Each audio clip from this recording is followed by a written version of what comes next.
Okay, hello everybody. I am Azita Talegani, professor of Persian language, literature, and linguistic at the University of Toronto. I welcome you to another inspiring monthly Elahé Omidyar Mir-Djalali Institute of Iranian Studies virtual lecture series on literature in Persian language pedagogy, jointly organized by the University of Toronto and University of Chicago. I am co-convening this lecture series with my friend and colleague, Professor Pune Shabani Jadidi, from the Department of Near Eastern Languages and Civilizations at the University of Chicago. We are grateful for the support of the Elahé Omidyar Mir-Djalali Institute of Iranian Studies and its director, Professor Mohammad Tawakkoli Targhi, and all the sponsoring academic units, University of Toronto Faculty Art and Science, Department of Near and Middle Eastern Civilizations, Department of Near Eastern Languages and Civilizations, Divisions of Humanities, as well as the Center of Middle Eastern Studies of the University of Chicago. Iran Namak, a quarterly of the Canadian Society of Iranian Studies, and Roshan Cultural Heritage Institute. At the outset, I'd like to express our collective gratitude to Canada's Indigenous people and acknowledge this land on which the University of Toronto operates. For thousands of years, it has been the traditional land of the Huron-Wendat, the Seneca, and most recently, the Mississauga of Credit River. Today, this meeting place continues to be the home to many Indigenous people across Turtle Island, and we are grateful to have the opportunity to work, to teach, to learn, to do research, and prosper in their ancestral homeland. It would be my great pleasure to welcome Professor Yass Alizadeh to the University of Toronto and our lecture series. Professor Alizadeh is a clinical associate professor and the coordinator of the Persian Program at New York University, where she teaches classes on the Persian language and literature of Iran and Afghanistan. Born and raised in Mashhad, Iran, Professor Alizadeh finished her undergraduate studies at Ferdowsi University of Mashhad and pursued an MA degree in English literature from Tehran University and the University of Toronto.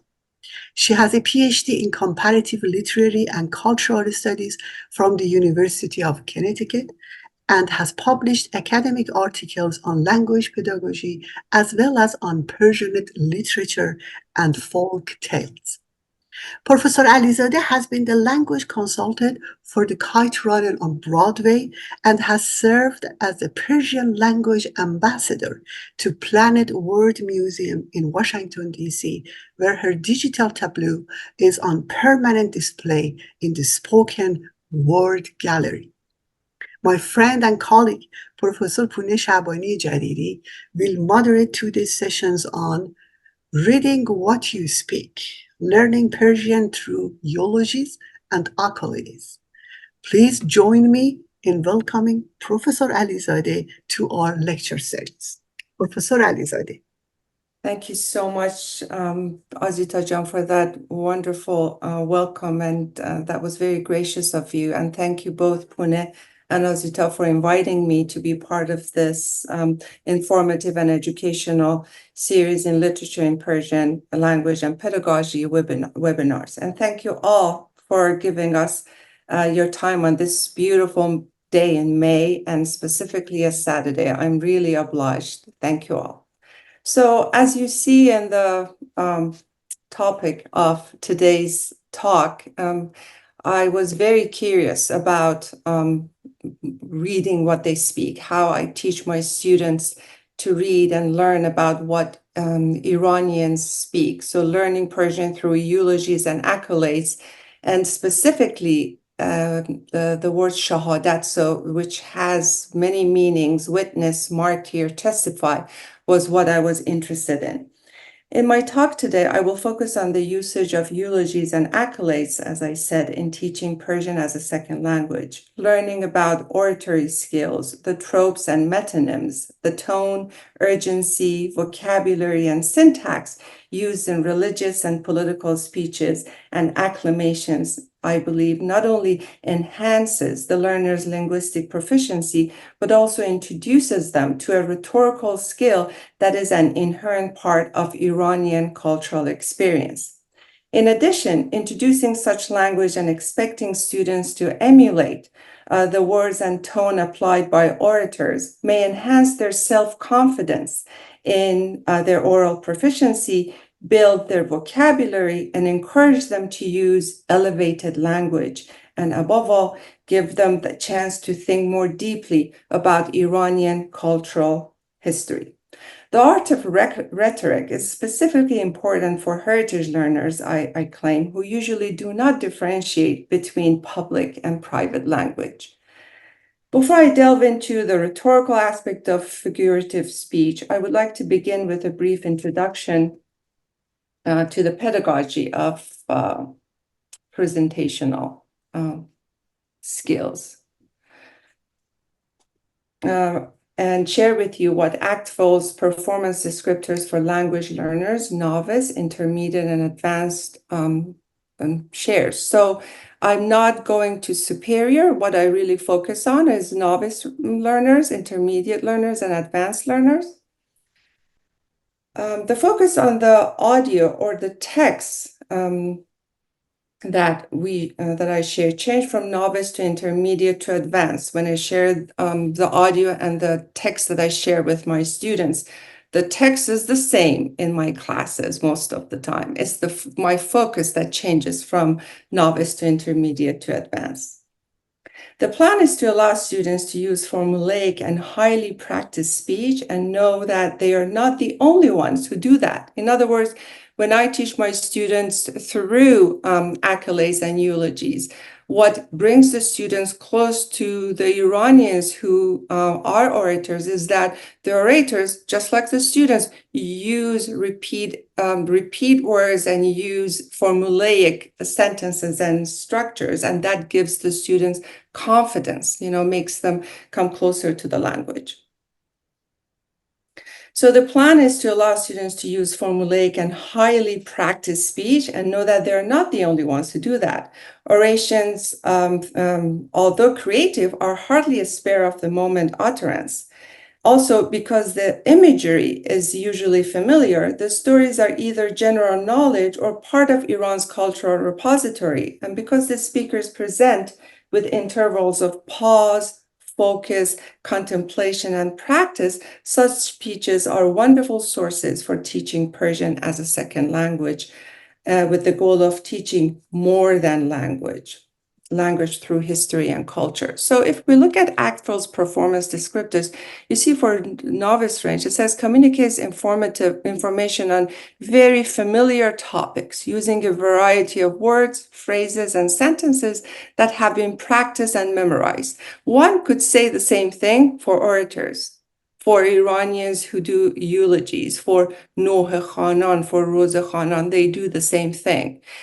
Or in the text type, formulaic questions, formulaic structures are what orations are all about. This is, a repetition and focusing on words that are familiar to the audience. So through that line that connects orators to our second language learners, I usually try to make orations part of my teaching strategy. Looking at ACTFL's interpersonal communication indicators and benchmarks, we can see how keywords that are important to this argument, including express, explain, describe, give opinion, present on one's needs, address an issue, provide advice, and etc., in various level parts of the can-do statements for language learners fit into the reasoning for tactical teaching of accolades, eulogies, and orations to students of Persian. The goal of orations is to excite emotions, to inspire, to provoke, to call to action, to engage and create pathos in an invested audience. The target audience of such language performance is generally a plurality of publics who is varied and is overlapping in class and expectations. We can call them the folk.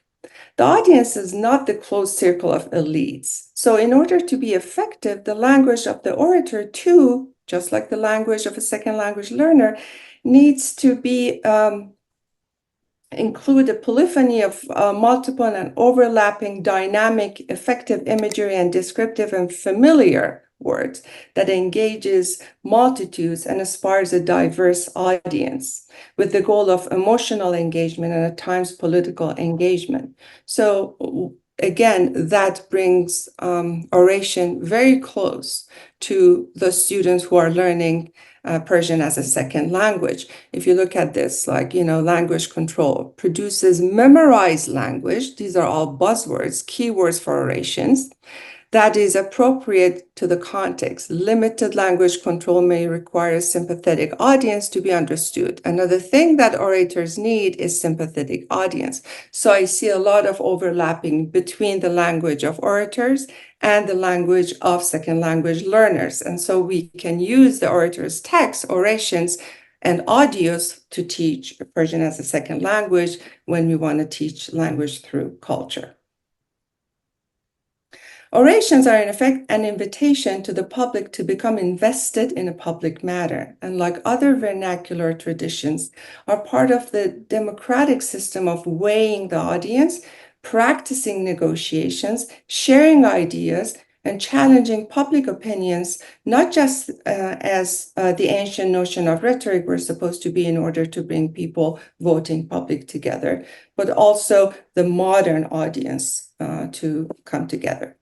By focusing on oral performances and nuances of delivery, gesture, tone, humor, enthusiasm, and style, we get a better understanding of the dynamic culture of the Persian society, and studying orations gives us information about public ideas, feelings, communities, and how collective emotions emerge, how public opinion can be shifted across communities, and how the speaker's ideas become popular ideas and even turn into movements. Studying public speeches in their various cultural and political contexts teaches us more about a people than printed, published, and marketed texts. So allowing the students to listen to the audios of eulogies and orations kind of brings the Iranian culture closer to the classroom versus just, expecting them to read these texts, these figures of speech in writing and in text. This notion is specifically true considering Iran's modern history. Researching public speeches and sharing them with our students is a step in the direction of a more democratic teaching of Persian to language learners. In addition to allowing the students to hear everyday speeches, pop songs, monologues, and dialogues by media personalities, in addition to introducing to learners the mainstream voices that address the public, the peripheral, the band, the vernacular voices of dissent that are blocked by the official media and state teach our students about the nuances of language, the intricacies of the culture, and the diversity of voices within Iran. All that fit under the umbrella of Iranianness. As such, the learning outcome of an arched cultural understanding and in turn problem solving. So problem solving and cultural understanding, which is really the end goal of teaching students Persian language and culture, can be acquired through teaching language through orations and accolades. One cannot deny that the way to the public's mind is partly through their heart. And nothing illustrates this point better than accolades, obituaries, and acclamations. How we say things many a time is more effective than what we say to an engaged and enthusiastic public. Famous speeches become famous because of the oratory skills of the speakers, and public figures usually become famous not because of the pieces they write or is written for them, but for the way they perform those pieces. To illustrate my point better, I begin with a famous speech by Dr. Ali Shariati. That was recorded in Muharram ceremonies of 1972 in Hosseiniye Irshad. I think most of us are familiar with that speech or parts of that speech. I have the book here. This is for me an antique, and it was published at the time, which was very interesting, but it's a collection of, or kind of a book or a pamphlet that is published after Dr. Shariati's speech in Hosseiniye Irshad in 1972 in Tehran.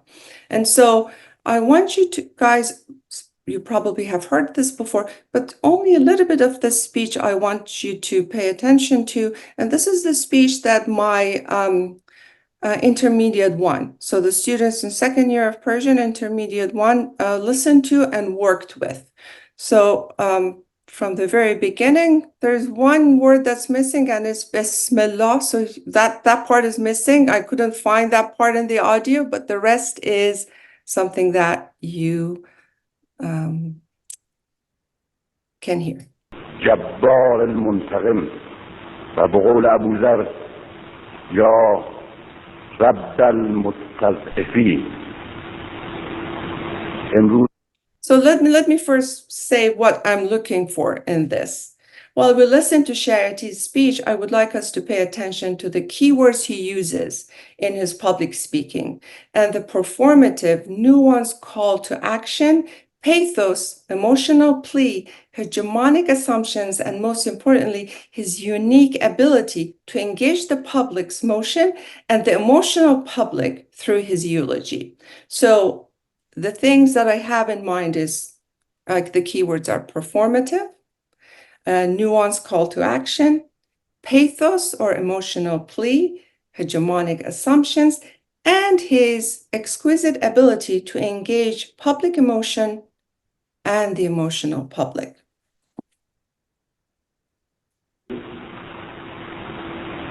برای من سخن گفتن مشکل است، به خصوص درباره شهادت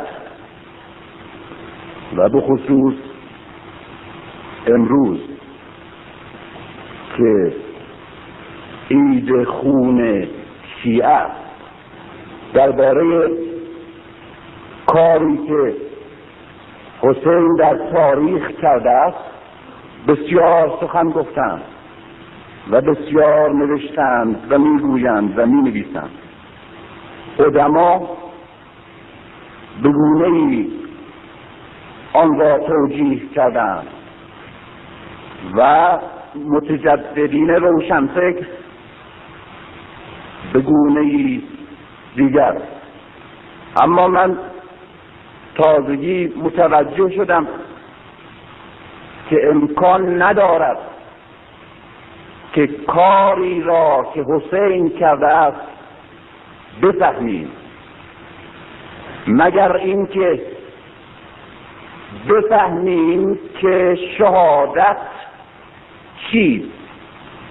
عظمت حسین از یک سو و شخص شناسی ما از سوی دیگر موجب شده است که اون چرا که از حسین بزرگتر است در زیر درخشش عظمت حسین ندیدیم و اون چی که از حسین بزرگتر است اون چیزی که حسین به خاطر آن قربانی شده است. Okay, so I think we get the gist of it. You know, is this talk is 2.5 hours, and he talks for 2.5 hours, and there are keywords that he repeats in these 2.5 hours that later turn into this pamphlet that I have in my hand. So I want you to, so the goal of orators is to kind of make the public do something. So it's not just there to pass time, they're there to do something. So it kind of makes them do something based on emotions. And one of the very interesting things in Ali Shariati's text is the repetition. So formulaic and repetition is one of the things that orators do, and the repetition of the different versions of death is what Shariati does throughout the whole 2.5 hours. So I give you examples. Shahadat, shahadat. This is page 1. Khun, shahadat, qurbani. And so let's go to the next one. Qurbani, this is page, I think, 2 or 3. Qurbani, qurbaniyash, marg, shahadat, shahadat, shahadat, shahadat, shahadat, shahadat, shahadat. So saying, repeating the word shahadat that many times on one page, I think if it were any of our students, we will say, you have to change, bring something else. But he does it, and he does it pretty well when it comes to kind of planning what he wants to plan. And then you go all the way to the pages after that. Shahadat, shahadat, qatl am, marg, shahadat, qatlgah, shahadat, qatilan, marg, khun, nabudi, shuhada, shahadat, shahadat. 2.5 hours of this. مرگ، قربانی، شهید، شهید، شهید، شهادت، کشته، شهادت، شهادت، شهادت. What is this? Bemiran, Bemir, which I will get to later. Okay. So by focusing solely on written text without the orality that gives life, oral form to the text, one might miss how public opinion is being impacted and at times molded by the spoken word. A eulogy by Ali Shariati in a public space that pushes the boundaries of academic lecture, that is Hosseiniye Irshad, makes the interaction interactive, vernacular, informal, emotional, religious. Well, one could also call it sectarian, but I'm not going to go there right now. Hence, a much more effective mechanism for controlling the outcome of the words. Hearing him speak versus just reading it. So the impact of hearing Shariati say these words is much, much stronger than just reading the published book after the speech. Orality gives a dynamic form to words, breathes life into text, and even if only on the surface, has the facade of negotiation and being part of a discourse. And of course, it can, if performed right, create discourse that never was. And that's my focus, to create a discourse that never was. Orality, when done right, and might have the disguise of democracy without really being democratic.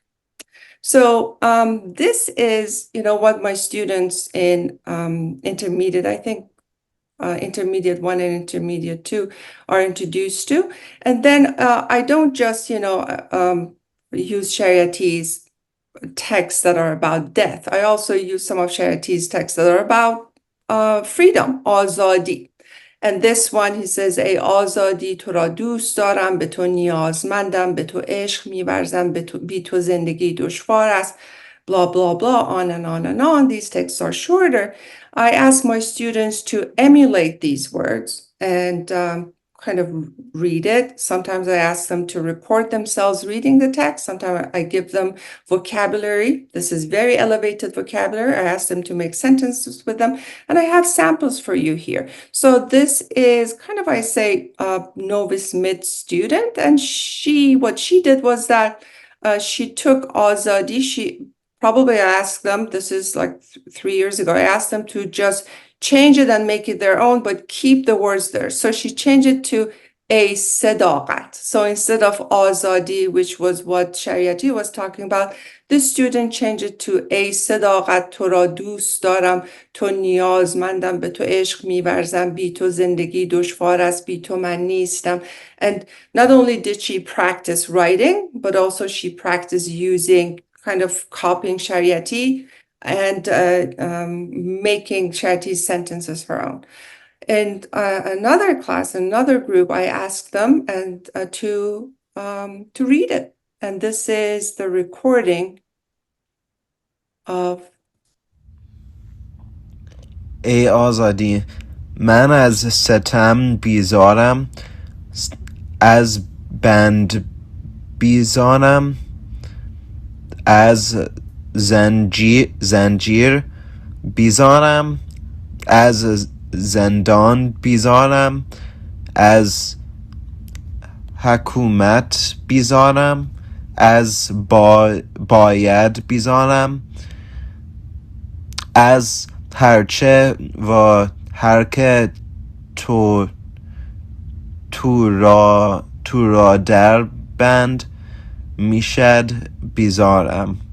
Yeah, my sweet, sweet students. This is a couple of years ago. And for this lecture, I had to go back through my emails and see what I found, with this, what I did with this text. And if I found something that was absolutely not perfect, but good enough to share, to see how we could actually use accolades, eulogies, famous people in our classes. And of course, the shock and awe of the previous text for my intermediate classes, that it all started with death and it was all about blood, was just something to watch. For American students, this was a little too much. So on the opposite side of the pseudo-democratic facade of intertextual discourse, there are speeches that have the capacity to let us hear voices in the periphery, which I will get to later. Inserting personal elements in his eulogy, the call to action, emotional connection that Charity makes between religious history and the politics of 1970s, the normalization of death through a hypnotic repetition of the word shahadat, so much so that it becomes mystical, it becomes, larger than life, and he gives it in many variants. All are effective rhetorical tools or rhetorical strategies of orators, and specifically Shariati, that make teaching language through his speeches interesting in intermediate and advanced classes. From recording themselves reading a few paragraphs from Shariati's speeches to making sentences with the elevated vocabulary of Shariati's lectures, to including a segment on, he was called the teacher of the revolution, where some of the students study modern history and politics of Iran and others are second and third generation displaced Iranians. Charity is a good topic, as his language is challenging and his ideas many a time contentious. So I want to move on to another sample of Nohe /Rajaz. But before that, I want to introduce you to the idea of why I'm choosing that. In Plato's Menexenus, a paradigm of rhetorical flattery, Thomas A. Kirsch argues that 4th and 5th century BC funeral orations were attempts by the orators to reassure and encourage the citizens about the sacrifices made by their fellow citizens, which in Persian we call shahadat, for the preservation of their Athenian way of life. In this sense, epitaphoi are political discourses reasserting the values of the community when it is confronted by external dangers, basically enemies. As funeral orations, these orators idealize the dead with hyperbolic topos, praising the soldiers, the martyrs, the ancestors. One component of such speech was the repetition of words and phrases to the degree that it would become known by heart. And I'm going to play for you something that all of us, those who were raised in Iran at the time, know by heart. The classical epitaphs were formulaic in content and structure, so much so that many of them were looked down by Plato for being mundane. Basically, the majority of funeral orations would be for Plato the type of public rhetoric that would later be called populist. So Plato was against it, and we know Socrates was against it. That's why he was all about discourse and dialogue, because he believed that orators were not really doing anything positive for the public. Shariati's shahadat seems to be a combination of the flattery and populism that using popular symbols by encouraging death bring. It is a rhetoric that attempts to, I would say, at times mislead rather than speak to the truth. Plato's Menexenus is also about populist orations versus truthful speech. The idea that public would be influenced by the nuances of delivery, gesture, and style, passion, soberness, and zeal of the orator that inspired confidence and trust in the speaker and the listener, arousing the poli's emotions and empathy without really paying attention to the moral of the speech. In other words, I would say because of the way Shariati would present his speeches, people wouldn't say, stop, you're actually encouraging us to die for no reason. Why are you talking about death so much? It's all about death, and there's no reason we're not at war, and it's 1972. And because he has that, the way that he has in speaking, people usually forget what the content of his speeches are. For both Socrates and Plato, as Kirsch argues, dying in a battle per se does not make any Athenian worthy of respect. And I think this is very, very important, and we need to pay attention to this because of what I'm going to play later. One who dies as a worthless human being could not be redeemed simply through the act of falling in a battle for the sake of the poli. One who has lived well has lived life in the practice of the virtues. If that person dies nobly, then that is worth talking about. No amount of martial self-sacrifice could overcome a life lived without virtue. In other words, we hear about how ancient Greeks respected the dead, but what probably some of us, I didn't know, was that they didn't just respect the heroes. Hero is the dead. They didn't just respect the heroes because they died for Athens. At least their intellectuals, that includes Plato, Socrates, Aristotle, believe that if a hero's life was not lived nobly, no matter how he dies in the battle, that does not really make him noble. That does not wash away all the sins that that person has committed. And I think that's very interesting, at least to me. So flattery of the dead is worthless because the end goal could be deceiving the poli. On the opposite end, there is truthful oration, of course, where the speaker, instead of flattery, hyperbole, and untruth, indoctrination or induction of death, brings the best in the audience. And I'm going to get to that later. But speaking of the nohe, the rose, the taziyeh, what we all were brought up with, I found Sadegh Ahangaran's very, very famous nohe, which is also Rajas. If you think about it, this is Rajas. It really is a call to go to war. But then again, in Islamic Republic, all those Rajas turn into Nohe. It's a combination of, inviting death rather than being strong and fighting the enemy. And if you look at the words in this, you will see the idea of getting ready to die, like putting on perfume or gulab to meet God, or to see Hussein, or all that kind of takes over the idea of being a warrior who goes and fights for Iran. So I want you to listen to this. Of course, what we all are familiar is Ahangaran's voice on this, but Ahangaran was not really the poet. The poem was written by Habibullah Muallimi. Habibullah Muallimi is the poet, but it became famous, of course, with the voice of Ahangaran.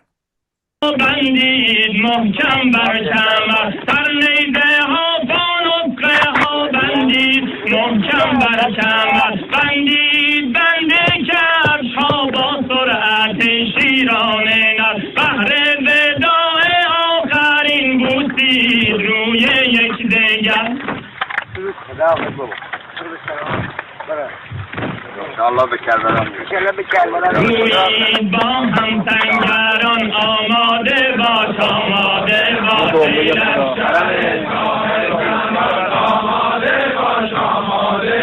بهر نبردی بی امان آماده باش آماده باش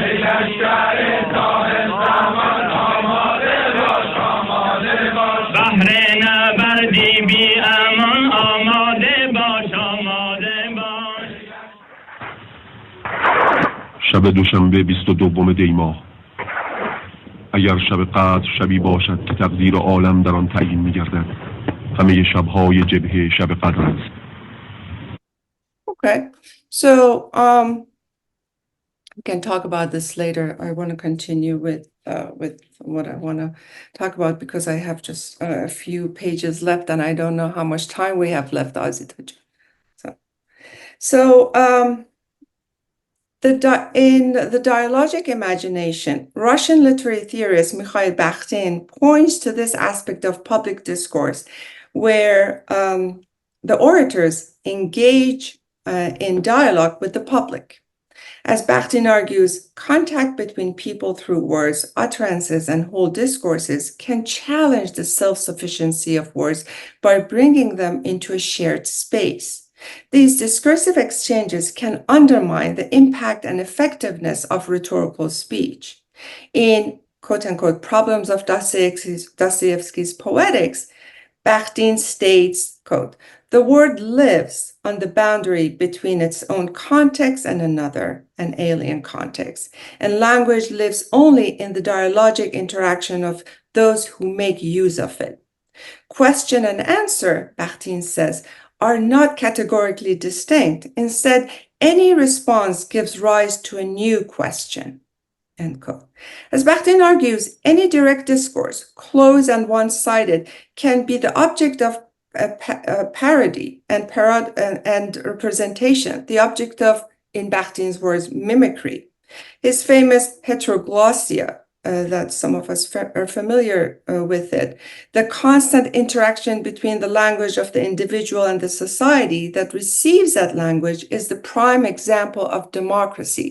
In other words, what I'm trying to say in this part is that, yes, these are one-sided orations and, they are not discourses, but at the end of the day, because they are words and these are oral words, we have the power to take them, think about them, deconstruct them, and then present them the way we want to present them. And that is really part of democracy. And so none of these is really closed text. They're open to discussion. So Bakhtin's heteroglossia, the constant interaction between the language and the individual and the society that receives that language, is the prime example of democracy. We already learned the language of others, filled with others' ideas, intentions, meanings, and we gradually put our own twist on those utterances and make it a new language out of the old words. In order to make sure our societies grow at least spirally towards a happier and more democratic state, we need to make sure that we truly engage the past in our present discourses as well. In the Book of Laughter and Forgetting, Milan Kundera claims, and Milan Kundera, the Book of Laughter and Forgetting is also translated to Persian, Khande va Faramushi. I think Kundera to Farsi, Kundera is very, very popular in Iran, and a lot of Iranians have read and love Kundera because of the similarity between our modern histories. Milan Kundera claims that the struggle of man against autocracy is the struggle of memory against forgetting. And this is the second, I would argue, the second part of my discussion here. I want us to focus on the idea of memory versus forgetting. In other words, as long as people remember what a cultural or political event looked like, they will not make that mistake of submitting to one or being swayed by a similar one again. So, moreover, when there is distance in time and place from a historical event, the higher the possibility of forgetting the truth of that event, and the higher the chance of submitting to it again. One can see the effects of this distancing in the Iranian diaspora community, hence our responsibility as teachers of Persian. teachers of Persian language and culture, to teach language through the culture that language builds and that builds language. I would want to share something kind of 180 degrees different from what I shared right now, a different style of oration. I'm going to share two modern oration speeches given on the phone of all places with in fact, the largest audience in mind, so the world in mind. Aristotle considers rhetorical discourses to be part of discovering all the available means of persuasion in any given case. Our speakers do exactly that, the speakers that I'm going to share right now. But unlike Shariati, they're not guest speakers, and their message and moral is the opposite of what Shariati's oration tried to achieve. Shariati culminated his 2.5-hour speech at Hosseiniye Irshad with the following words: Agar mi tawani bemiran va agar nemi tawani bemir. And then later he says, ایمان ما، ملت ما، تاریخ فردای ما، کالبد زمان ما به تو و خون تو محتاج است. So he begins his lecture with death and he ends his lecture with death. And if you look through the pages or listen to him, you will see the idea of a death, repeats too many times. The number of times that this famed professor, the most famous Iranian professor of all times, invites Iranians to death, I would like to put in contrast to a call to life, a respect for life. Let's call it a life for life's sake in the two slides that I'm going to share. And this is the first one. So we're going to listen to Navid Afkari, but one sentence that I think is very, very important for all of us to hear and keep in mind with Navid Afkari's speech from prison a couple of days before he was executed was that مردم من به حکم عقل و انسانیت موظف به حفظ جان خودم هستم.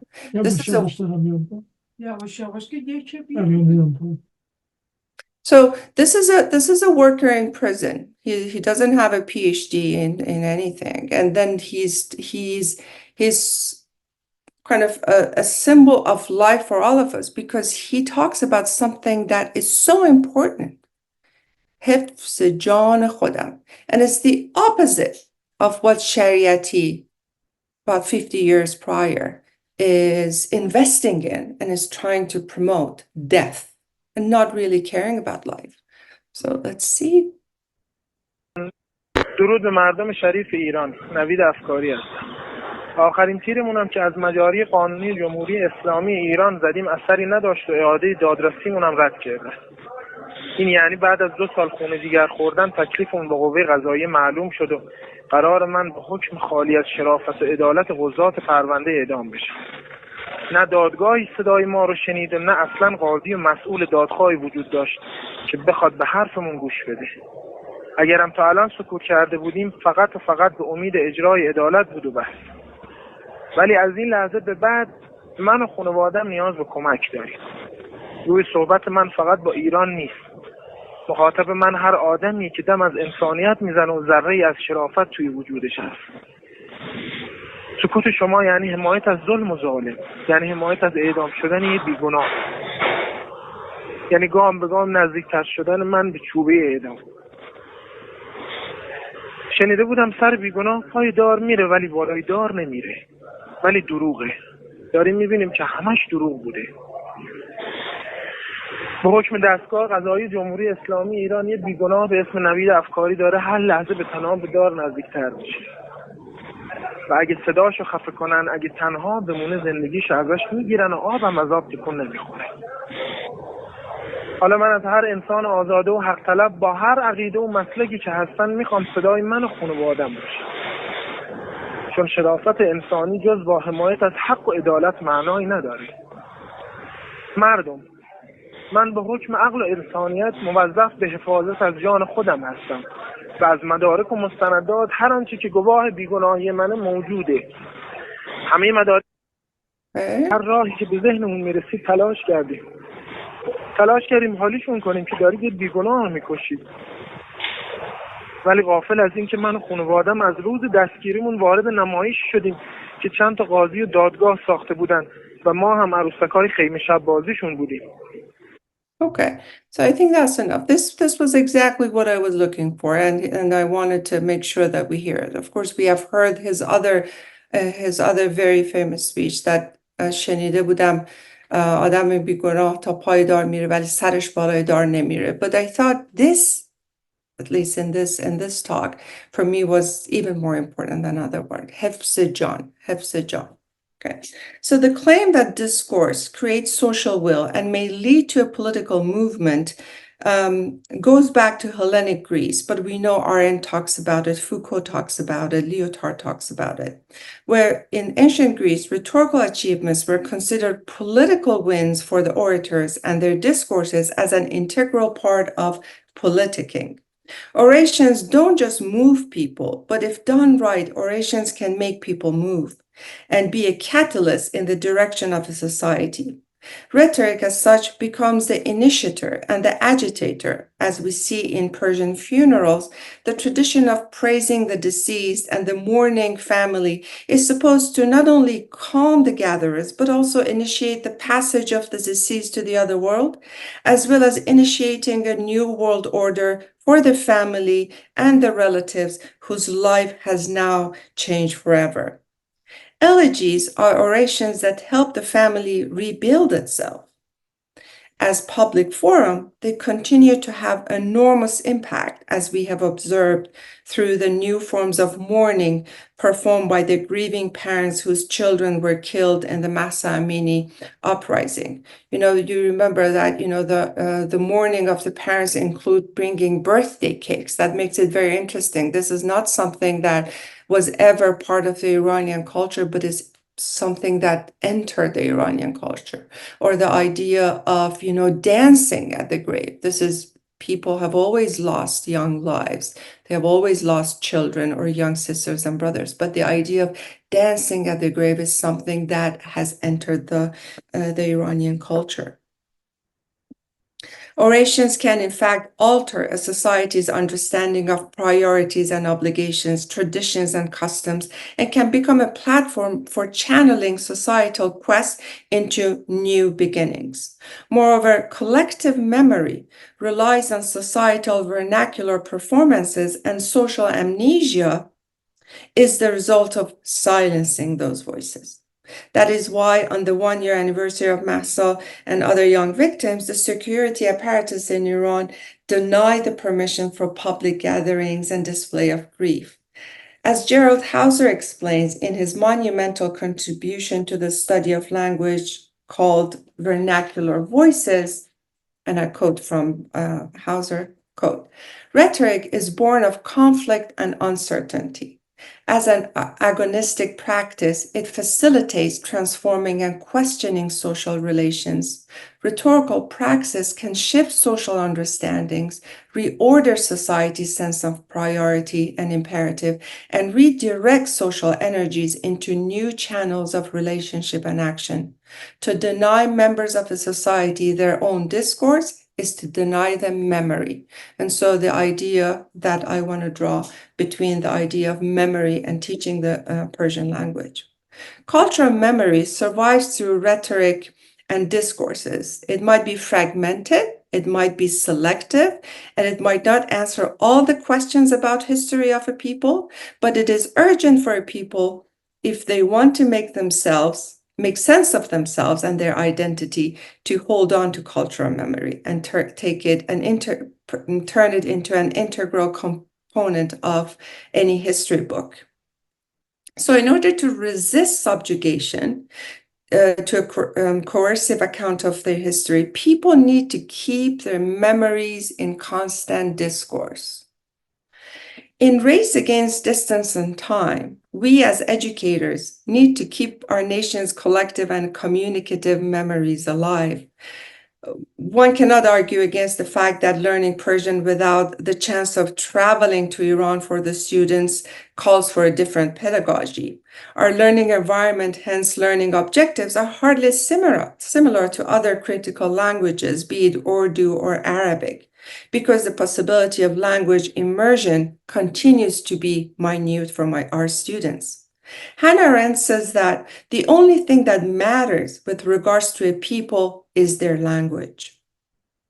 Gadamer claims cultural memory is an essential element of the individual's and the culture's identity. Cultural memory places one inside a tradition in which past and present are constantly fused. A sense of history provides continuity of customs and traditions, of laws and accomplishments which fill the temporal distance between the now and history. Cultural memory provides a model with which to respond to present and to shape the future. Some of the revolutionary slogans of young people on the streets of Iran during the Mahsa Revolution represented a rich reference to cultural memory, or what Hauser calls social action based on a cultural narrative that fills the gap between cultural memory and the present, or what he calls as memories of hope. Hauser contends stories of family struggles against oppression, accounts of civil society before the loss of autonomy, and tales of past heroes who embodied ethnic ideas, exposure to symbols and participation in rituals that link the individual to a past when they are publicly practiced, provides intergenerational interaction and integration into a shared identity. And Milan Kundera says the same because he has a very similar experience as the Iranians do. In his, he says, the first step in liquidating a people is to erase its memory, destroy its books, its culture, its history, then have somebody write new books, manufacture a new culture, invent a new history. Before long, the nation will begin to forget what it is and what it was. The world around it will forget even faster. As for language,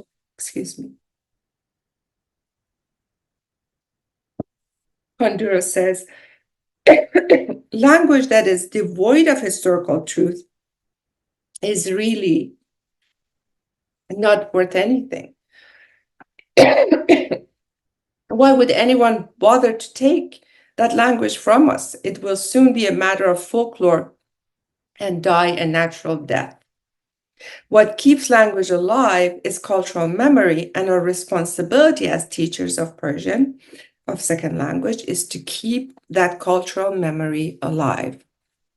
So I have two more slides. One of them is, again, a very different type of oration, because when we think of oration and eulogy and accolades, we think of very traditional Iranian orations.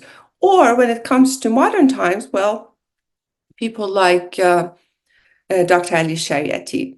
Narges Mohammadi is this is oration, this is a speech, and is again the opposite of talking about death. This is another I think, a speech that talks about life and the importance of life. So let us listen to it.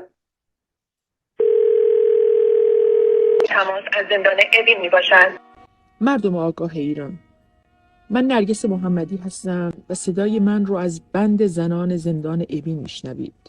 گرچه 5 ماهی هست که تلفن من قطعه و من از طریق تلفن سپیده قلیان همبندیم دارم این وایس رو میدم. 1 ساعت پیش دینا قالیباف رو با بدن کبود و روایت تعرض جنسیش وارد بند زنان زندان اوین کردن. من از تمام شما، از همه اصناف، اقشار، روشنفکران، کارگران، معلمان، دانشجویان و هنرمندان، چه در داخل و چه خارج کشور میخوام که علیه این جنگ تمام عیار، علیه تعرض، علیه تجاوز و ضرب و شتم زنان یکسره فریاد بشیم. مردم عزیز ایران، من از جهان و جهانیان میخوام که این جنگ وحشیانه بی امان رو که جلوه‌ای بد هیبت و مشمئز کننده از آپارتاید جنسیتی هست رو متوقف کنیم. Okay, so again, when we're teaching our students about elevated language and how to talk, there are abundant examples from contemporary times that we could use, and it gives them the idea of hope, life versus death. To culminate, I'm going to present a very short talk by Dr. Qiyamati. He's from my hometown and a professor at my alma mater, Danishgah Ferdowsi Mashhad. I don't know if he still teaches there or not. But I think this speech that was given a few days ago is kind of culminates how Iranians have changed when it comes to their respect for not only for language, but also for life. So I would call it a revolution in oration, a revolution in declaration, a revolution in eulogy, rhetoric and discourse. I would call it reclaiming life. I would call it rejecting death. I would call it resurrection of language, and then circling back from death to life. And of course, he talks about Ferdowsi, and he starts his talk with the first lines from Ferdowsi, and so it goes. به نام خداوند جان و خرد که زین برتر اندیشه بر نگذرد. درود و مهر بیکران دارم به مهربان یاران و یاران فرهیخته، سروران ارجمند و هموندان شاهنامه پژوهان. گرامی می‌دارم نام و یاد سخنگوی فر و فرهنگ ایران زمین فردوسی بزرگ رو و پاس می‌داریم، پاسداشت زبان فارسی و روز فردوسی 25 اردیبهشت ماه رو. در روزگار گسست فرهنگی از خود بیگانگی ها، در روزگار آشفتگی های هویتی و فرهنگی، شاهنامه بیگمان بیش از هر زمان مورد نیاز ماست تا ما بکوشیم که خودمون رو بشناسیم و بکوشیم تا ایرانی باقی بمانیم، چرا که شاهنامه بزرگترین اثری است که میتواند در ساختن جامعه‌ای معتدل، خردورز، نیکندیش و مهرورز مؤثر باشه، کمال مطلوب انسانی رو فریاد بکنه. شاهنامه ما رو در گذشته گرفتار نمی‌کنه. شاید بتونیم بگیم که شاهنامه آینده رو برای ما می‌سراید. بزرگترین کتابی است که از گذشته پلی برای آینده ساخته است و گذشته رو در خدمت آینده قرار داده. شاهنامه به واقع به ما می آموزاند که ما نمی توانیم به همان شیوه و روشی که در قدیم زندگی می کردیم امروز هم زندگی کنیم. نمی توانیم خودمون رو از جهان و جهانیان گسسته بدانیم. شاهنامه این درس ها رو به ما میده، هم ما رو با ریشه های فرهنگ و تاریخ و تمدنمون آشنا میکنه، هم بایسته های جهان امروز رو در پیش چشم ما می نمایاند و راه پیوند با جهان و جهانیان رو هم به ما نشان میده. بدین روی شاهنامه نامه دادگری است، نامه دادگری است. And with this I end this presentation. Thank you very much, Dr. Alizadeh. It was such a fascinating talk. I mean, you took us by our emotions. You took me by my emotions. So I think it was a fascinating talk. And I mean, you talked about engaging students' emotions in order to help them facilitate learning the second language for them. And I never thought about it, but actually it's really strong. I always thought about, okay, Persian poetry and, speeches, but eulogies, because it's very hard to listen to for me. It never came to me that, it can be useful, but thank you so much. I learned a lot. As usual, I'm going to say a summary of what the speaker says, and then I open the floor for questions. So Professor Alizadeh told us about the oratory skills being very useful in language learning because of their repeated structures, because of their vast vocabulary, because of their elevated language. And she said, especially for heritage language learners, they are mostly most useful. She said that she teaches novice, intermediate, and advanced. She doesn't focus on the superior. And she says she uses the same text for these 3 levels, but then she will have a different focus in each of these levels. And she said that it's interesting because language of orations is similar to that of second language learners because of the formulaic kind of language that is used there. So it's easier for the learners due to its repetitions. She mentioned act-fel descriptors and how orations fits well with the can-do statements like explain, express, describe, provide advice, and so on and so forth. She told us that actually eulogies are windows to the Persian-speaking societies. She played for us an example of Dr. Shariati's speech in 1972 called Shahadat. And so here I just ask a question, maybe you want to think about it and answer it later. I was wondering what you do with all these allusions that are, a lot in abundance in this kind of a speech, because I mean, Persian speakers know about all these references to the stories, religious stories, and literature. So, what do you do about these? Do you teach the students these, or you just make them dive into these kind of speeches? Also, you mentioned you teach Persian literature of Iran as well as of Afghanistan. I was wondering if you also bring eulogies from other Persian-speaking countries, and how you deal with different kinds, because as you said, there are windows to their specific society. I actually liked a lot the way that you used the Ali Shariati's speech to ask your students to create with the language, which is a skill that students are supposed to have in the intermediate level, creating with the language. But I thought that just changing one word might not suffice to change Shahadat to Azadi.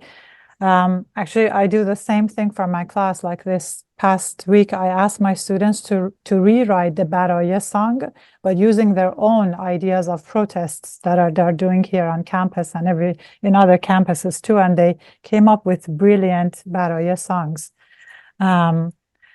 It was very interesting that you brought Ahangaran into your discussion, because the first lecture that Professor Sayed Qorab talked about in January, he also talked about Ahangaran, but he used about a different aspect, that is the Tazmin as Hafiz that is used, copying kind of Hafiz in the Nohe-Hay Ahangaran.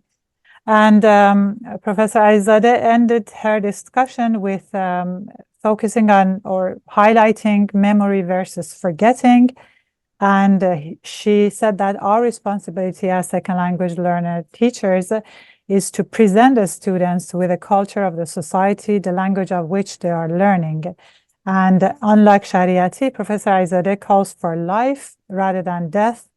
And she reminded us by showing us some speeches of Navid Afkari and Narges Mohammadi. And she said that it's the importance, she mentioned the importance of cultural memory and reclaiming life rather than rejecting death. That is what we should focus on, and how these discussions are very relevant, and we have to bring them to class. Thank you so much. So maybe if you want to talk, if you want to answer to the questions or issues I raise, you can go on. If not, then I can ask others. Sure. Thank you so much, Punejan. I think there were two questions, if I'm not mistaken. The first one is about allusions, the allusions in the metaphoric language of Ali Shariati, what he refers to. Usually when I teach him in my classes for intermediate and advanced, they're supposed to do research about him. And one of the students was supposed to present in class on Ali Shariati. But when it comes to explaining the intricacies, I'm not afraid of using English in order to let the students in the shortest amount of time know what he is referring to. But my point about using this language, the language of Shariati, is to kind of, in fact, deconstruct it and not really care what he is alluding to, or what he is doing now at the present moment, or at the present moment in 1972 really mattered. So I'm not delving into the, religious history behind, or his interpretation of history, because he has a very politicized or political view of Shiism. So I might introduce it, but I don't really delve into it that much in my language classes. When it comes to the literature of Afghanistan and Iran, most of the focus is on fiction and poetry, and this semester I actually introduced nonfiction as well. But because this is literature of Afghanistan and Iran in English, the students study in English except for advanced students. We are very limited with what we have with regards to Persian literature from Iran and Afghanistan translated to English. But I'm thinking about introducing Shariati because I find that it's important to include these political figures in the classes that we teach. But I'm not sure if he's translated to English yet, but those classes are taught in English. Thank you very much. So before I take the questions, I would like to welcome Dr. Elahé Mir-Djalali to this session. We are honored that you joined us. Okay, we have a question before I get to Noha. I know that your hand is up. Somebody wrote a question in the chat a long time ago, so I'm going to read that. Somebody with the name OG says, why did you choose the text from Shariati about death and killing among all the many other orations available?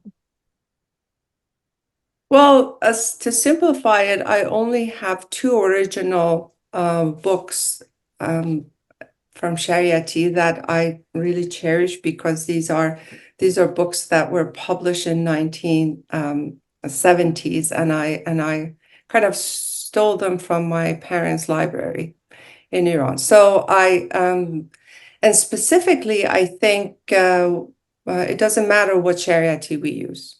Really, if you want to use Shariati in your classes, it's fine. The Shariati that I wanted to use was the Shariati that is oral. So the oration mattered to me. Otherwise, he has many other books. He has books. He has written stuff that are not lectures, but this is specifically lecture, and a very famous one. So not all of them are read by everybody. This specifically is very famous, and that's why I used it. Thank you very much. To balance it out, I actually use the freedom one, so that I have kind of that balance, and that freedom is a very different text from this one. Thank you so much. Professor Forster, you're next. Thank you so much, Professor Alizadeh, for this very rich speech. It really spoke to me because I teach Arabic at the University of Chicago, and I teach a course on debate. So debate, of course, it's a highly structured format, but we share so much, the formulaic structures of Arabic or Persian that are injected and so on. So I really thank you, and I especially thank you for your historic and your kind of epic debates that you brought in, because they're very central to Persian culture. whereas the debate topics that we discuss in my Arabic class are actually very modern, like should we return artifacts to museums? And so they're not really connected to a specific culture. And I think students would benefit from my injection of more particularly Arabic sorts of debates. So thank you for inspiring me to change a little bit my course. I have 3 really quick questions as a teacher of language. One is your main goal to have students interact and engage with these orations as cultural artifacts, or to have them reproduce them in their linguistic proficiency, assessments? So that's one. 2 is, can you give me an example of how you would use the same text for the different levels? And my last one is just sort of a comment and a question. There is a trend, or there's kind of a feeling in Arab culture, because Arab culture, like Persian culture, was very into language, the beauty of language. It's gotten to the point, though, where there's a young generation that has no patience for beautiful language and for floweriness and for repetitions. And so I'm just wondering, do you have a similar thing among the young people of Iran? Thank you. You're welcome, and thank you so much for your kind words. And I'm very thankful that you attended our talk today. So with regards to what was so my goal is double-edged, I should say. Yes, it's both linguistic and cultural. I don't believe that's teaching language for language's sake does anything for my classes. So I teach language through culture, and the texts I use are mostly cultural texts if I can find them. So we are limited with regards to what we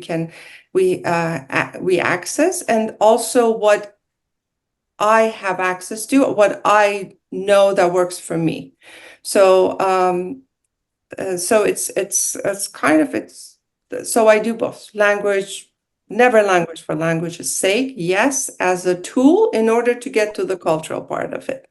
So and it's both of them, if that was. And then with regards to how I use this text in various classes, I'm going to give an example of simple. First of all, for my very elementary classes, which I use difficult texts, I ask them to circle the verbs.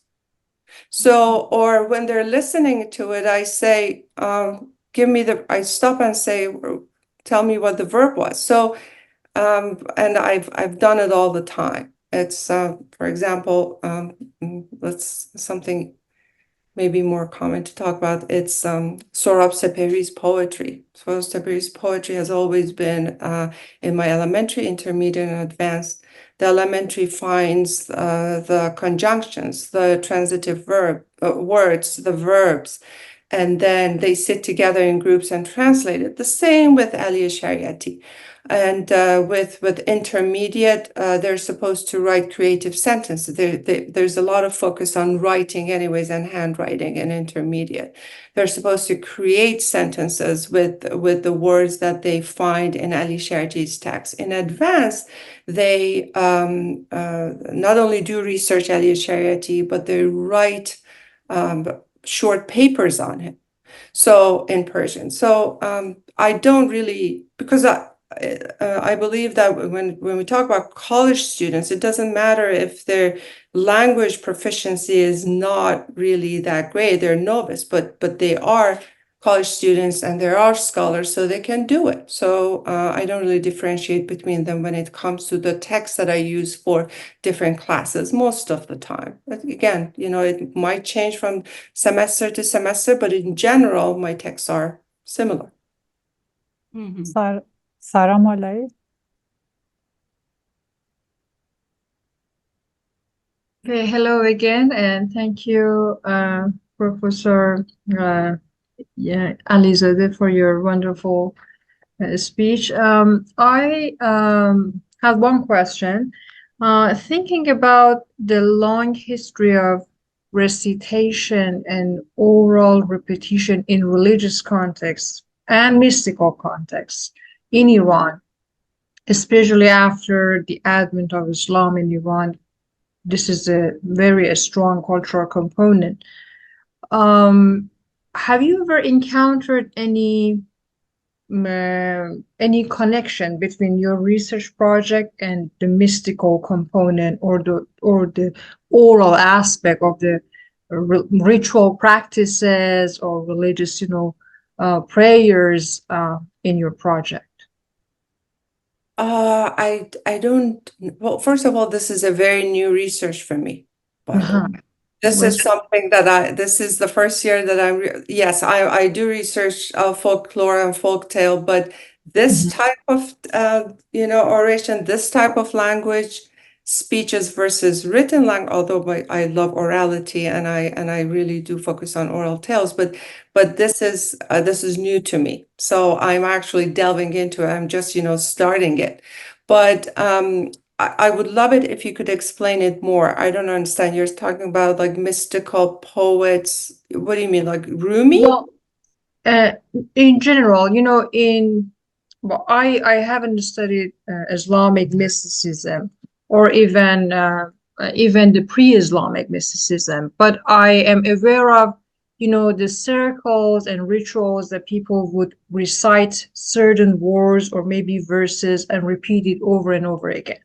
And even with some ritual prayers in religious contexts in Iran, in Islamic religious context, there is this strong culture of repetition. Repetition. Even Islamic art. Look at the architectural thing. Right. How many times verses are repeated?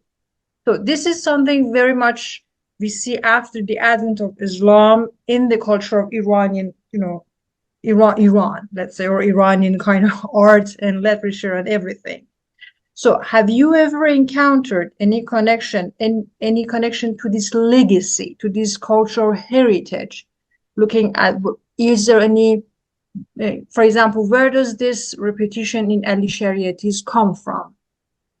Is it having roots in our Islamic background in Iran, that this repetition come from his religious experience or the surrounding experience he had when he was experiencing his religiosity, or something like that? Sorry if my question is vague. Sure, no, that's very interesting, and I'm going to do research on it. But I wanted to tell you that this repetition, the idea of oration is a skill. That's a skill that's taught, and even if you go online and just check, you will in Persian. You have to do it in Persian. You will see there are a lot of classes, in fact, right now in Iran that teach orators how to do their orations, how to do their eulogies, elegies, and accolades. That's that. But also, you're absolutely right. In Persian poetry, there's a lot of repetition. There's rhythmic repetition, and if that's part of the question, I actually use that in my classes as well. For elementary level, I usually find poems that have turned into pop songs by people like Moulai. They actually take poetry, rhythmic poetry from classic Persian poets, and then they put a rhythm on it, that's dance rhythm, and my students get introduced to classical Persian poets that are now pop songs. So both Rumi and others are included in it. But but I appreciate the fact that you said this idea of repetition also is an Islamic thing, and you could see it in architecture. Yes. And I love that idea. I'd never thought about it in this aspect, but I'm going to do research on it and make connections between the repetition in orality and repetition in architecture. Yeah. Well, your presentation was super moving. Thank you very much, and I appreciate your answers. Thank you. Thank you. So there are two more questions here, and then two other questions are written in the chat. So I'm going to take the ones that are here first, Professor Zahiri, and then Professor Akbari. I was going to say salam Yass Khanam, I'm also from Mashhad. I used to teach in Ferdowsi up to the year 2000 in the English department. And wonderful to see you here. And your last name is Zahidi. I think it probably was your student one time because I studied English literature at Ferdowsi University of Mashhad. I was at the English department. Yes, I do remember Zahiri. I do remember you. That's wonderful. It's been many years, but yes. It's an honor and pleasure to see you in this position where you are right now. I took classes with you, by the way, but you don't remember me, but that's fine. My fault. There's one question I had about, or rather say comment on Shariati's, the part on the notion of shahadat, martyrdom, and then and you have a cultural approach in teaching language, in teaching Shariati as a pedagogical tool. And so Shariati comes across as someone who is representing Iranian culture proper, and that's what is typical of Iranian culture and a religious culture. And my point is that, and there's been research done. I published a paper on the influence of Fanon on the Iranians on the left and right, and through doing that, I came across points that Shariati was pretty eclectic. Yeah. That is, he talks about the martyrdom, and then he talks about the Shia Sorh, the red Shiism. But as I put it in my paper, what Shariati did, he kind of appropriates an idea, a theory, without acknowledging it. Yeah. And he makes, in that way, he was able to make, this is my own words, he made Marxism kosher to the Iranian students. And without even mentioning Marx. That's a pretty subtle way of doing it. There's been a paper on that, they've been scholars working on that. Or, for example, in the case of Frantz Fanon, he comes across, in order not to alienate him, because he was a secular figure, to introduce him to the Iranian audience, he introduces Fanon as an intellectual, a Berber from Algeria, because at the time of the 1960s, the Algerian Revolution was very active against the French colonialism and all that. But he doesn't say that Fanon is from the Martinique. He is quite secular. He doesn't give a shit, excuse my language, about religion. And but he puts him in as a kind of a revolutionary guy coming from Algeria, and Algeria is from North Africa. It's a North African Muslim country. So this kind of a intelligent way of appropriating and putting it into a different context without acknowledging it. That's why I hear from many friends that they call him is a charlatan in terms of academic work.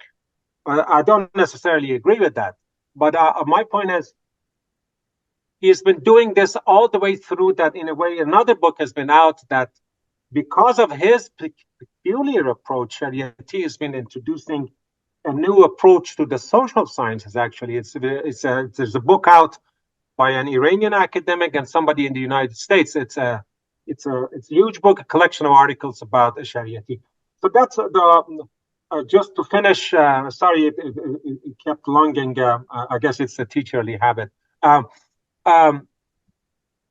This comes across. So when we see Shariati representing an interpretation of Islam in an Iranian context, I was just going to say this is pretty much a synthetic adaptation and appropriation that he intelligently put in an Iranian context to make it accessible to the Iranians at the time for the hopes that he had. Thank you. I fully agree with you. Thank you. I tried to be nice to him. I hope I was. I Yes. try to be objective, but that doesn't mean hopefully one being looking objective, but I totally agree with you. And that's why I'm interested in this, because it's a big question. Why has anybody written anything about his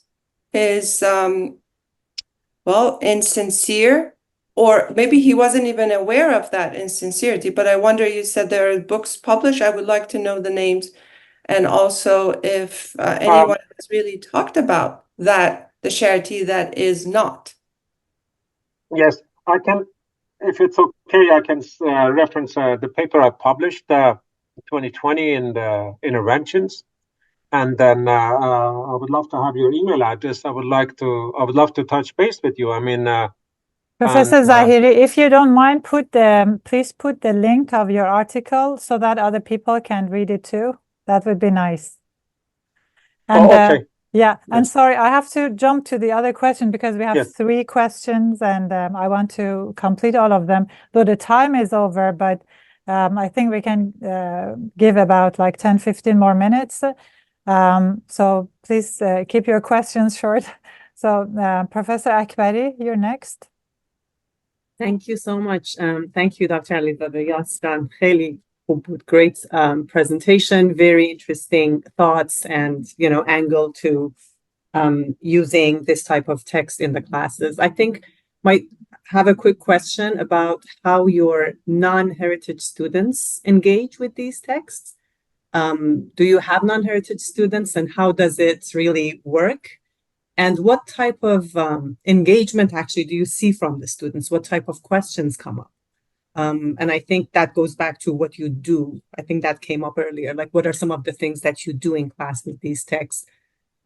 So if you could comment on that, I will appreciate it. The note I wanted to share was, at some point, I think you mentioned that the dance at the graveyards that we're seeing after Enqilab Mahsa is a new thing. Actually, I wanted to say it's not new. And the tradition has been there from a long, long time ago in Iran and in different parts of Iran, in Kurdistan, especially in the death of youth, actually. Jawan and Akam is the word. You see dance, you see music, you see celebration, sweets and things like that, just to celebrate the life that could have been lived. And I think that's something that we are seeing. So I'll just limit it to that just because of the limited time that we have. But thank you. Thank you, Nahal John, for that reminder. I should have mentioned that, yes, but in that probably where I come from, or the general idea of presenting dancing and clapping is generally not representative of mourning. But specifically, you're right, in Kurdistan and many other parts of Iran, they do that. Also for my non-heritage student, actually, this is even more important when it comes to the cultural aspect of language. I would argue that non-heritage learners who are taking Persian, not because they want to communicate with their parents and grandparents and want to go back home to see this uncle and that cousin, or they feel a loss because there's a culture that they want to find.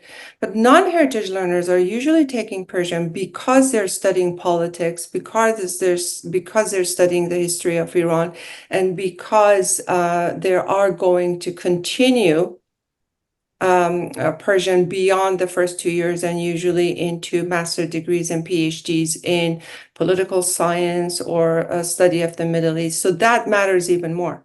So,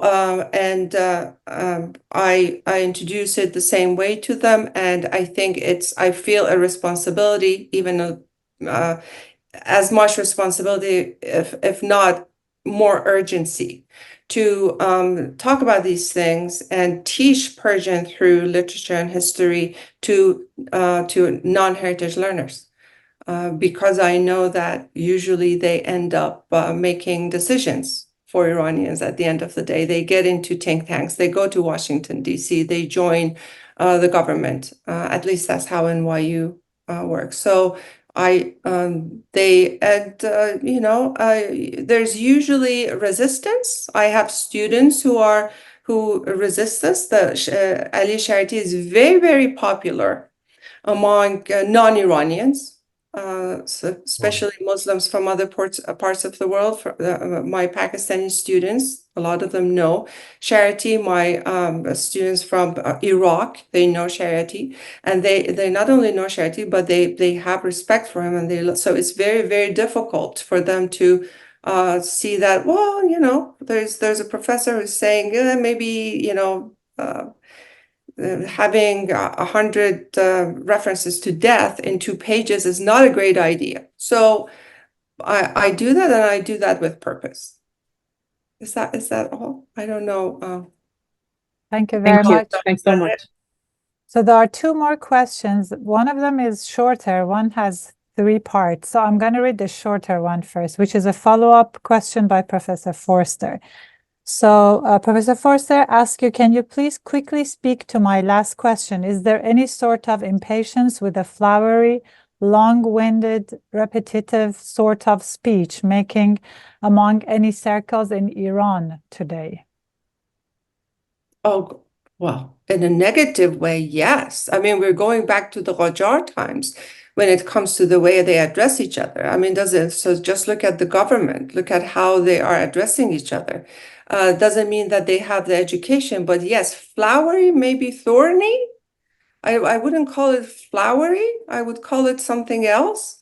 But yes, the idea of this lofty language that's meaningless is very, very popular in Iran right now.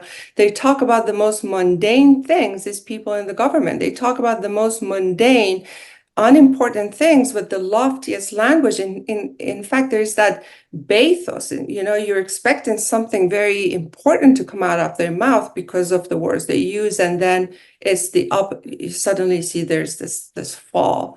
Yes, flowery, but not in a good way. Thank you. And maybe fly-eating flower, what those flowers that eat flies, something like that. Yeah. Thank you. The last question is by Professor Davari.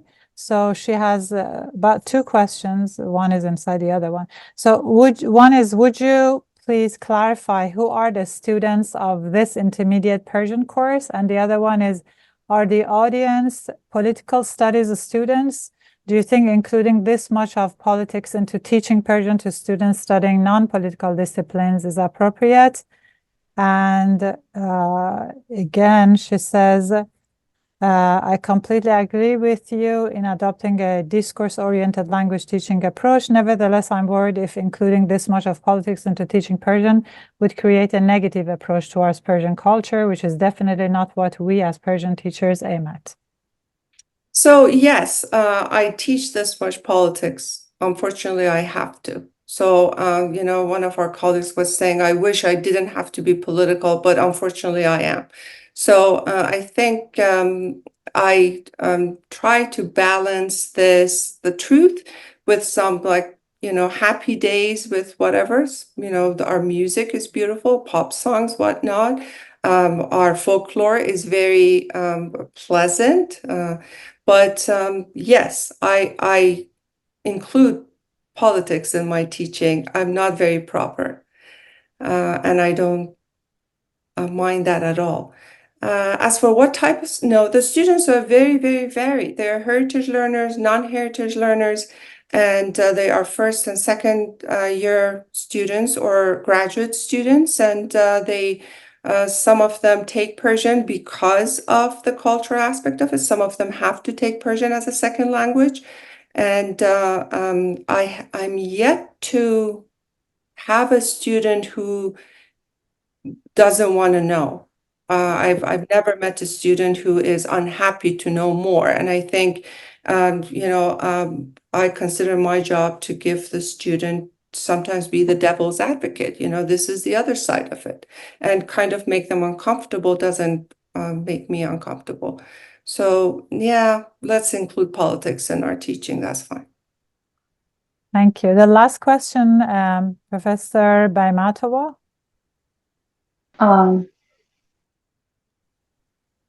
Thank you very much for your wonderful talk. It's actually not a question, but a note as follow-up to Dr. Akbari's speech. did you know there are many tasvirs or paintings on the walls and on objects of the household that show Nauha, the moment they capture the moment of Nauha. What you said, it was about language, yeah, today's language and a classic Persian language also, and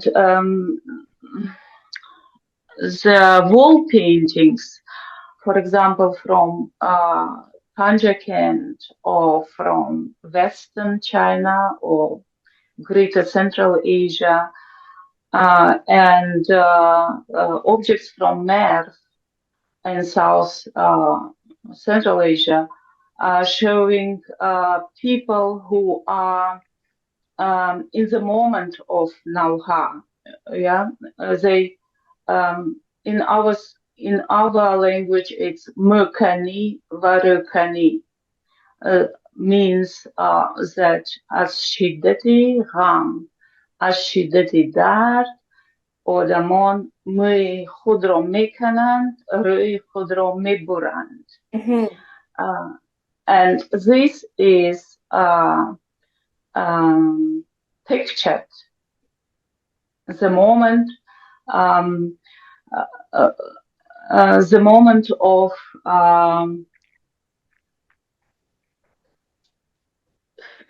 funerary reaction. Yeah.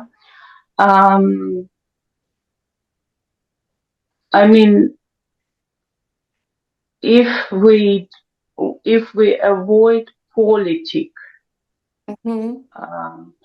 could we represent a language or Persian language, for example, with such tasvirs, with such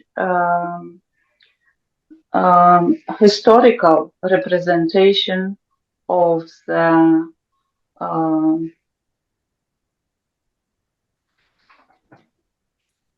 so I think I understand, Nasiba, what you're saying. It's Yeah, like I think I agree. shared identity, a language plus image. Yeah, Nasiba, my answer is yes. If you want to share, if my lecture is about political religion and politicizing religion and oration that wants to make people do something, and that's beyond hitting themselves during Muharram, because that's purely religious. At least when I say purely religious, I say, let's say religious, a religious ritual. That's besides the point. And absolutely, if I think there shouldn't be any restriction on what a teacher of language wants to present the language through. And if the idea of khodzani, zanjirzani, hitting themselves with the machete or whatnot, that if you want to teach language through that, why not? You could do it. I mean, it's if anything that's part of the history, and you think that your students will gain information from it. About the culture, Iranian culture, or the culture of Afghanistan, you will include. And this is a discourse, and it's a classroom is supposed to be a democracy, and we shouldn't have to limit ourselves to what others decide for us to teach language through. And I think if you want to do that, why not? Thank you very much. I'm afraid we have to. Thank you very much. Yeah, we have to round up, so I will give the floor to Professor Taleghani. Thank you so much. Dear Professor Alizadeh, I can say that we couldn't end the first lecture series of literature in Persian second language pedagogy better than that. Your discussion, your Your talk was very engaging. Thanks to audiences that engaged. It's a very good discussion, questions, answers, and comments. And we couldn't do that without this wonderful, engaging, and inspirational talk. Thank you, Yass Aziz. And thanks to Professor Pune Shabani Jadidi for this wonderful moderating. You know, we always say thank you so much to the speakers, audiences. We never ever say thanks to Pune because of this moderating. Thank you, Pune John, for this. We are looking forward to see you. This is the last lecture for this the series that we have, but we have 2 more series. In fall 2024, we see you again in early September for new speakers again on the literature in Persian second language pedagogy. By then, I wish you best luck for everything that you're doing. Have a very nice and relaxing summer. Those who are mom, tomorrow is Mother's Day. Happy Mother's Day. Have fun and see you in September again. Thank you so much.